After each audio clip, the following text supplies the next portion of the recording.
How's it going, everyone? We're starting a new series here, something different. So we're going to be watching top players play each other, and we're going to try to figure out how can we watch these and make better decisions in our own play based on what we see. Right? So we're going to be analyzing VODs, and we're going to be taking like very close looks at certain aspects that we can try to apply ourselves. Now, so for today we got a tweak against MKLeo here. Yep. And so we're going to be kind of taking this from two perspectives. One, we're just going to see like some interactions, and I'm going to point out stuff that you might not even think about, but it's huge in making decisions, right?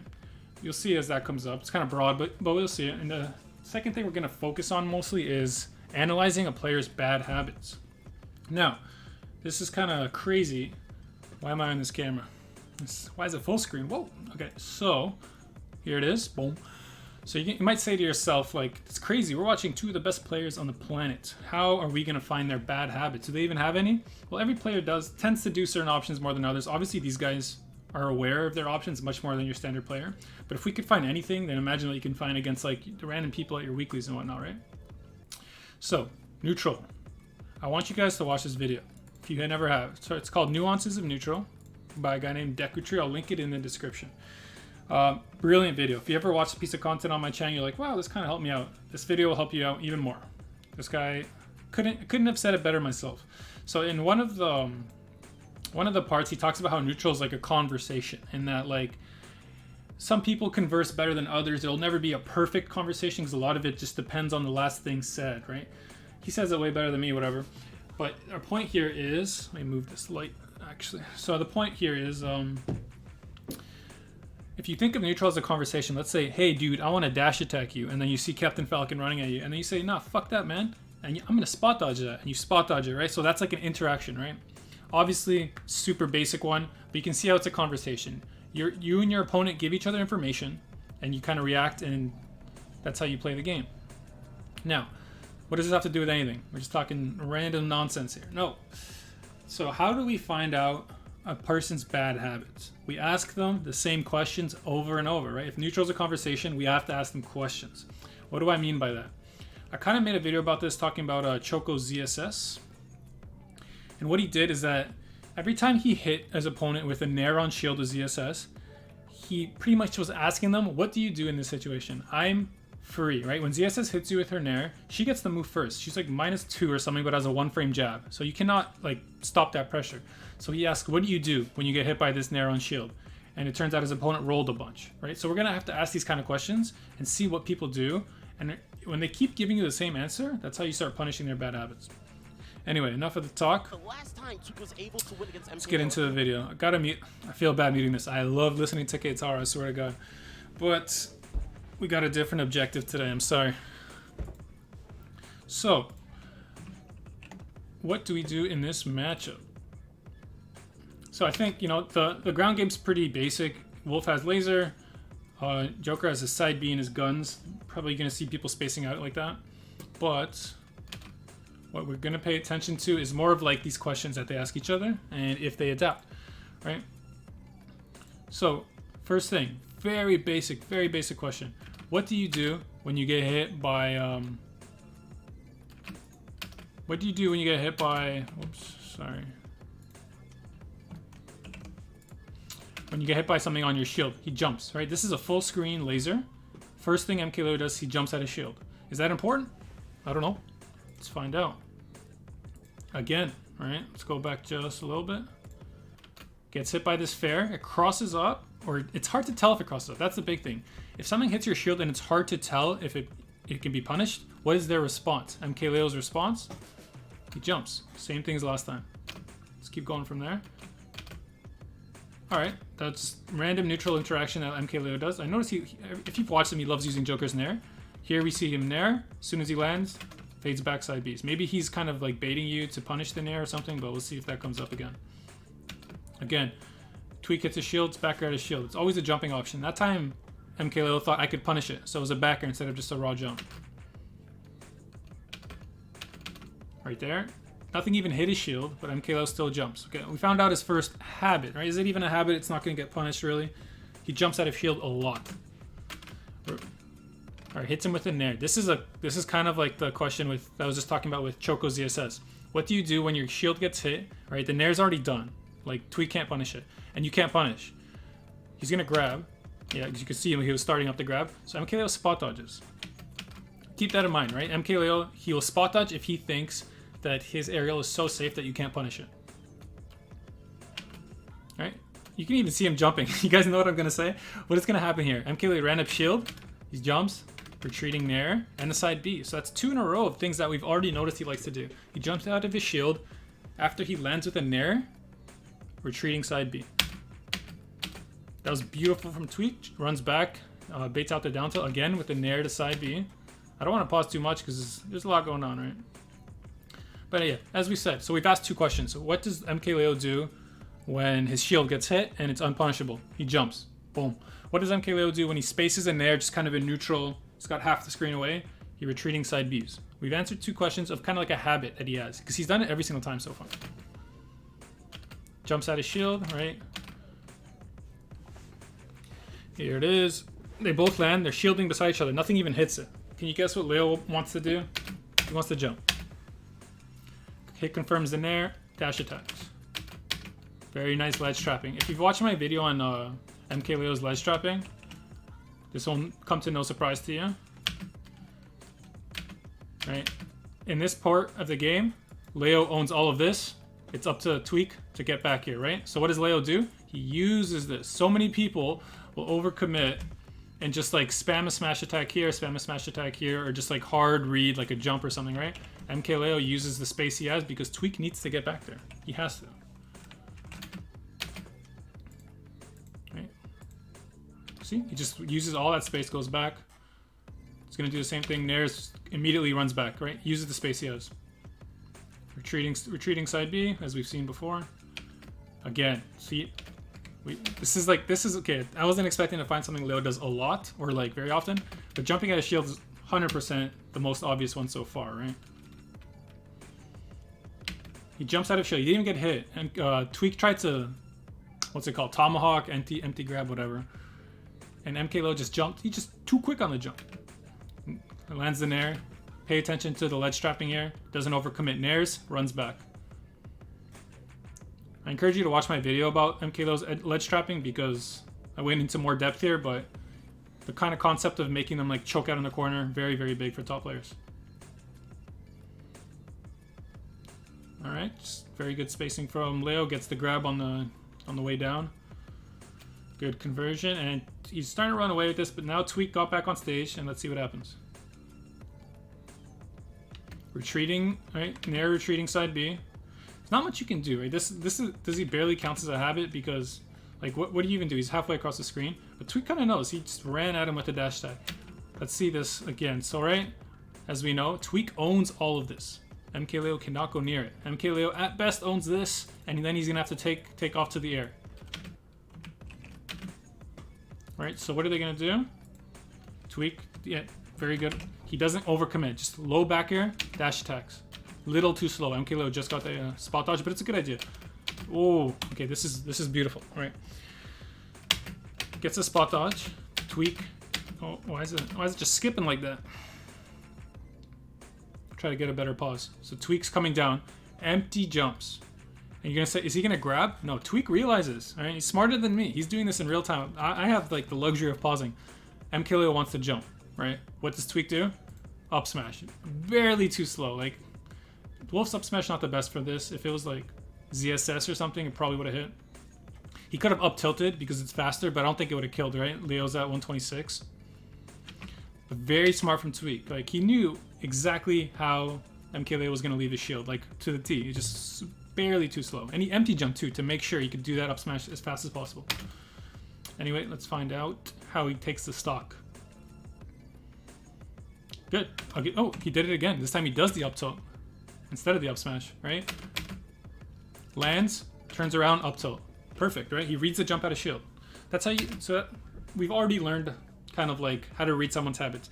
I don't know if Tweak has the same like philosophy of like asking a question, but I'm sure he's noticed. If I go near MKLeo's shield and he can't punish what I just did, he jumps, right? Whether he was like thinking about asking him a question, whatever, it's nonsense, doesn't matter. It's just a way of figuring out how people respond to very specific situations. So So yeah, Tweak gets the stock off a very good up tilt. Look what happens here, right? Leo has all of this room. What does he decide to do? Oh, retreating pivot grabs, but a little too slow. Tweak gets back for free. Tweak's doing the same thing. Very, very low commitment moves. He's just controlling the space so well. Goes for the down smash 2 frames. And just like that, like that was a fast comeback. Less than a minute ago, we were talking about how Tweak's going to take the first stock. Gets the back air. So the back air of Joker, super quick. He can land, punish, right? That's one of the great things about Joker's back air. You'll see Leo use it so much when he has stage control. Right, so let's figure it out. We've talked about this already. Leo owns all of this, right?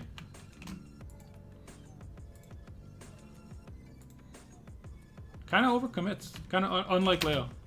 But he doesn't lose anything. He still has the stage, right? He's using it to his advantage. Jumps out of shield, right? He just got dash attack, didn't know if he could punish it, jumps. He wants that single hit forward air that we see him just get so many kills with. Right? As we've noticed, Leo's got just a little too slow, right? Tweaked the standard neutral getup. Leo saw it, tried to react, a little too slow. But again, he didn't overcommit, so he didn't really get punished. Tries to grab him. He's gonna jump, Tweak, he's gonna jump, right? Shielding, tries to grab him, he jumped. Really good DI, Tweak's super far out. Now he could land. All right, this is really good. I like this from Tweak, right? I'm gonna go back just a little bit to when he hits the dash attack. This is important because a lot of players won't do this, okay?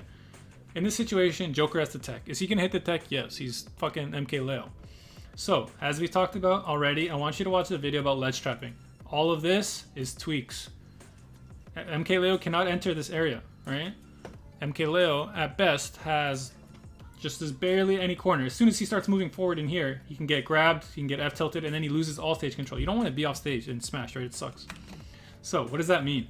A lot of low-level players get this situation. Are they going to tech? I don't know. And they just run at them, right? They run at them, they try to dash attack in case they miss the tech, or they try to read like a rollout, and they give up so much. If, let's say, MKLeo got the tech and he teched forward, right? He teched in, but Tweak kept going out. Tweak just gives up every part of stage control he has, and he has a lead. He doesn't have to commit. You have to play with your leads, right? If you're winning, take less risks. It's simple. What does Tweak do? Let's find out. He ran in very patiently. Notice he hits the tech, dashes back. MKLeo takes to the sky. We talked about this with the ledge trapping. Why is it kind of scary to take to the sky? Because there's gravity. You have to enter the ground now, and as we said, everything to the left is Tweak's domain. You cannot enter that without being threatened. Boom. Right? He has to touch the ground. Tweak has so much space, he just runs all the way back, pivot grabs. Wow. Perfect. Stage control here from Tweak was like, it was really good, right? He doesn't overcommit. He has a big lead. He wants to keep it. If he tries to punish attack and messes up, he can just get like F-tilted, back aired, whatever, he's dead. Very, very good decision making that a lot of lower level players don't really consider. And it all goes to shit, he gets back aired. But it's still good, nonetheless. He still got quite a bit of percent, right? And ESD's unfortunate. So let's see how this game ends. I'm pretty sure Tweak takes game 1, I don't remember. Yeah, he does. What's gonna happen here? Ladies and gentlemen, boom, jumps. We knew it. We knew he would jump. Jumps out his shield again. They're both holding it. I was just about to say, I wish I paused it a second ago. Now I ruined it for myself. He lands in him with that nair that's super hard to punish, right? Very low end leg. It hits him twice again. How do you punish this? He's like -1 or so, I don't know. Really low. What did he do last time? When we asked him the question, when you hit a very low nair on my shield, what do you do next? He's gonna spot dodge, right? He knows that you want to grab it. This is the exact same interaction that happened at the beginning of the game. Obviously, super hard for Tweak to just realize this, like as you're playing the game. But if you're like reviewing, or if you're just like a fucking god, and you ask that question, hey dude, like when you land in my shield with an air, what do you do? And you got his response, I spot dodge. You would have you kind of would have seen that coming. Tweak kind of does the same thing, but it doesn't work in reverse, right? It works here for Leo. Tweak like almost tried to copy him, right? Hits him. Hey, now I'm gonna spot dodge in case you want to grab me. But we know that Leo he doesn't like to grab out of shield. I don't think he's shield grabbed once. He backers if you're behind him. He jumps if you're not, and he jumps. Very, very close game. As we said, you know, Leo is just kind of abusing his stage control. He has everything on the left. No need to overextend, just kind of dashing in place, retreating. That was very good. He did that nair into side B that we talked about, right? Here's the nair, retreating side B. Tweak just guns him down. He doesn't care. Good stuff from Tweak. I don't like this. Hard committing with the F smash. He's reading a roll. Just lets him get on for free, right? We talked so much about how good it is to just let them hang themselves because you have so much space and they don't. Just charging a smash stack, not the best option. If it was gonna kill, like if it hits, it's like you're a genius, right? But to me, the risk reward is it's not worth it. You're in such a good spot. I would try to abuse being in that spot, like the way Leo does, right? Just safe nairs, safe backers. All right, now Tweak jumps out of shield when he gets hit. Good idea, right? What does Wolf do when you shield behind him? When you hit him behind, just jumps. Oh, now he actually does grabs, right? So Leo starts mixing it up. Really good from Tweak. Doesn't overcommit, just dashes right. Even if Leo does his jump, which he usually does, he's safe. Notices the grab, dashes back in. Okay. Doesn't kill. Very good from Leo though. Look, he just uses the stage control he has. If you watched my last video, I talked about why stage control is so important. You have so many options, right? Tweak's coming to him. He can dash out, dash back in. That was like all very safe, very calculated. Tweak has stage control. Let's see what he does with it. All right, I like it, right? No smash attacks. Oh my god. That was actually very nice. I don't remember that happening. So last time, what did he do? Let's get the pen tool out here. He ran here, smash attacked him, hoping to hit him that way, right? Didn't work. Obviously. Well, not obviously, but it can work. But it's so high risk. It's not high risk, but it's like a Hail Mary, right? What does he do this time instead? He says, I have all of this to work with. You don't. You want to get back on the stage, right? We talked about in other videos how important stage control is. So, what does he do? Let us watch. Lands. Very safe, very safe. Notices the jump. And here's the most important part. Okay, so he jumps with him. And you're going to see Tweak just barely double jump this way. Why does he do that? Because when someone's jumping off the ledge, right, we're going to use blue for Leo. They're not jumping to kind of like jump here and then drift back here. Like, no one wants to be here. This place sucks ass. Instead, he jumps. What does Leo want to do? He wants to get back to the center stage, so he's going to double jump this way. You're going to notice Tweak will also double jump that way. Right? Uses a second jump, starts drifting to the right, catches him. And he wins the game. Very, very well done from Tweak. He abuses his stage control. He knows that Leo wants to jump back to the right. And there it is. Takes game one. All right. Whew. So we're just going to keep it at one game for now. I'll probably go through the whole set eventually. So yeah, I hope you guys learned a little something about kind of making better decisions at the corners. We saw Tweak specifically make one decision that was kind of questionable. He just charges a smash attack, instantly gets punished by Leo's backer, and then how much better his next one was. And then the other thing I hope we kind of learned is finding out how to like sniff out people's bad habits, right? Ask them questions. What do you do when X situation happens? Next time X situation happens, do they do it again? If it's yes, then like you probably found yourself a habit that you can work with. Sometimes people mix it up, of course, but you at least want to get into like in their head a bit, right? We saw Tweak's first stock. He noticed MKLeo jumps out of shield, right? How does he punish it? Lands, empty hops, up tilt. How many players in the world notice that? Maybe like Tweak's already noticed that from previous VOD reviews, but how many players in the world can base MKLeo and within one stock be like, he always jumps out of shield, I'm gonna fast fall up tilt? Not many, right? It's one of the reasons Tweak's so good. And one of the reasons Leo's so good is that he'll mix it up. I'm sure, I haven't watched the other sets, the other games, but if we kept going, he mixes it up, right? Leo wins this set. So it's not like he's doing the same thing or else Tweak would have just kept winning, right? So let's find out how Leo mixes it up, and we're gonna delve into some other neutral situations in the next episode. Hope you guys enjoyed, and that's it.